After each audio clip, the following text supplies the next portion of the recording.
almost any accomplishment in the history of the world has come at the hands of people who've taken risks. People who are willing to push the envelope. People who are willing to explore the unknown. And, you know, the key thing about taking risks is learning. You know, and if something doesn't work out, learn from it. And then you're able to move further. If you play it safe, that makes you stupid. Because if you don't take risks, you don't get smarter. You know, so you may know the answer, but you can't do anything. Because if you're going to be successful, you've got to take some risk. And when you take a risk, you make a mistake, and you might learn something, because we're supposed to learn from our mistakes. See, that's what life is. See, you've got to be willing to give it all up. Because the only way that you can grow, you've got to risk. The only way that you can become your best, you have got to risk. Sacrifice leads and gains follow. Don't look for any gains where there's been no sacrifice. Don't wake up and look for no gain. Don't look for your game to improve. Don't look for the record to improve. Without sacrifice, there are no gains. You're gonna fail. You're gonna fail 10 times, 100 times, maybe even 1,000 times. But that's okay. Failure isn't permanent. Falling isn't permanent.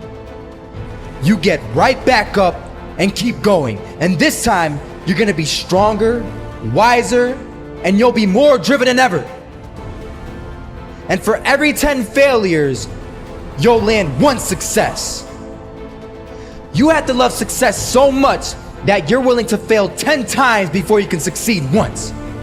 That's how a winner does it. Here's something else. Want to create a greater sense of fulfillment? Challenge your fears. Challenge them. Look those fears in the face and take them on. Don't allow them to rule you. Decide that you're going to take some chances. And something else will take its place. If I quit, however, it will last forever. I dare you to take a little pain. I dare you. I dare you not to go home. Somebody said, I can't go home, I feel bad. Go through it.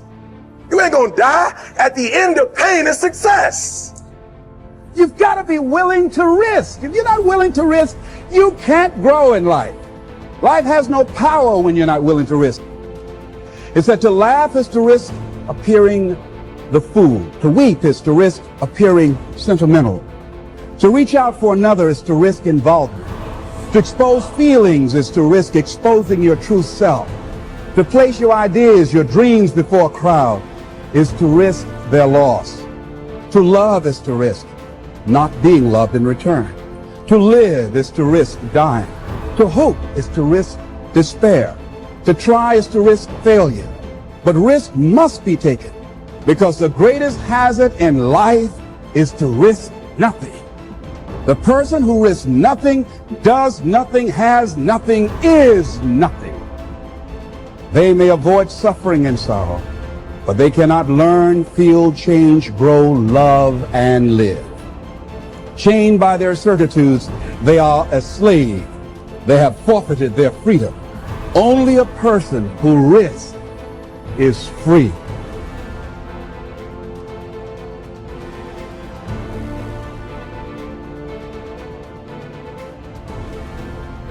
I don't know how many of you remember or recognize the name Howard Hill. Now, Howard Hill was a good Alabama boy. He was an archer. They say he was the best in the whole world. He entered 287 archery tournaments. He placed first 287 times. He was so good, he retired early because the other archers started to get unwilling to compete for second place.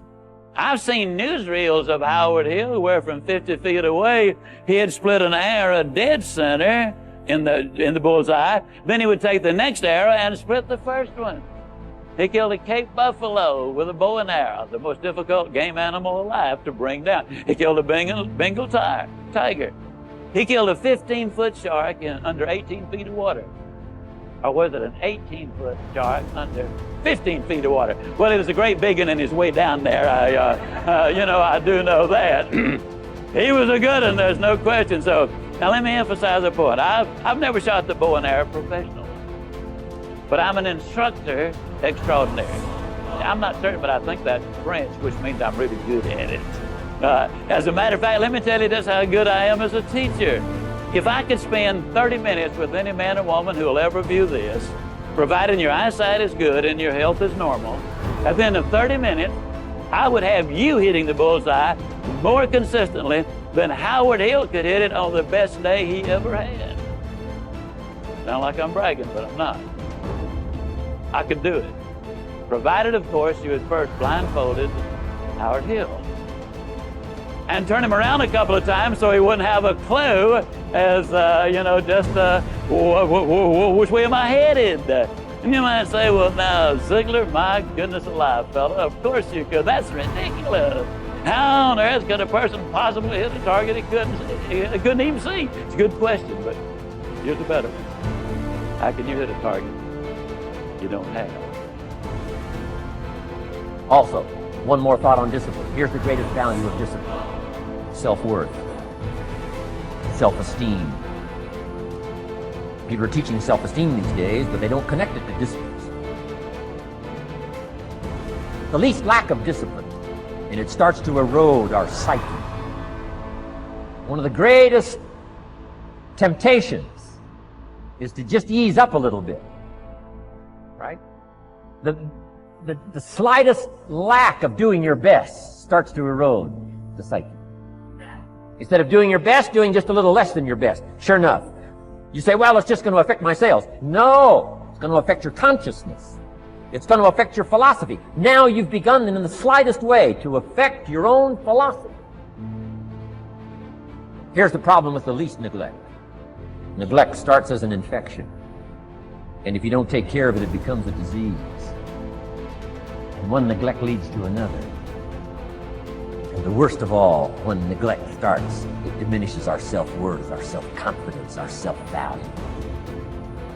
You say, well, how can I get back my self-respect? I'm telling you, you don't have to go to 29 classes. All you have to do is start the smallest discipline that now corresponds to your own philosophy, like I should, and I could, and I will. No longer will I let neglect stack up on me so that I will have the sorry scenario 6 years from now, giving some excuse instead of celebrating my progress. That's the key to discipline. Okay? Let's get kids involved in the least of disciplines. One more, and then one more, and then another one, and then another one, and then some more. And the first thing you know, you're starting to weave the tapestry of a disciplined life into which you can pour more wisdom and more attitude and more strong feeling, more faith and more courage. Now you've got something, a vessel in which to put it. And now the equities start to flow. And the early return, I'm telling you, if you'll start this process, the early return will have you so excited. You'll commit yourself to this strategy for the rest of your life. You'll never go back to the old ways. Join a new crowd. Join a new group. The disciplines to take action. You want to make your dream come true, you got to stay focused. Some people rather get even than get ahead. Stay focused on where you want to go. I just kept on doing what I was supposed to do. And so I was driving to the radio station. My opponent had over $20,000. I had less than $800. As I was in the radio station, the guy said, "You're going to make a commercial?" I said, "Yes." He said, "It better be a good one because that money can't go pretty far here." And I sat there in the middle control room and I was thinking, and here's what happens when you get still. Stuff will start coming. Something said, "Call your mama." You used to talk about your mother on the air all the time. Ask her to say a few words for you. That'll be a different kind of political spot. So I called my mama, and I had a gospel record playing in the background. And then I had my mother say, "Hello, this is Mrs. Mamie Brown. When I raised my sons, I raised them to be good children. When they got out of hand, I beat their behind and made them go right. Please vote for my son. He's a good boy." Usually in the state representative race, maybe 3,000 or 4,000 people will come out to vote in a primary. In that primary race, over 27,000 people came out and voted and said, I'm voting for Les Brown because his mama said he's a good boy. I won, ladies and gentlemen. I won.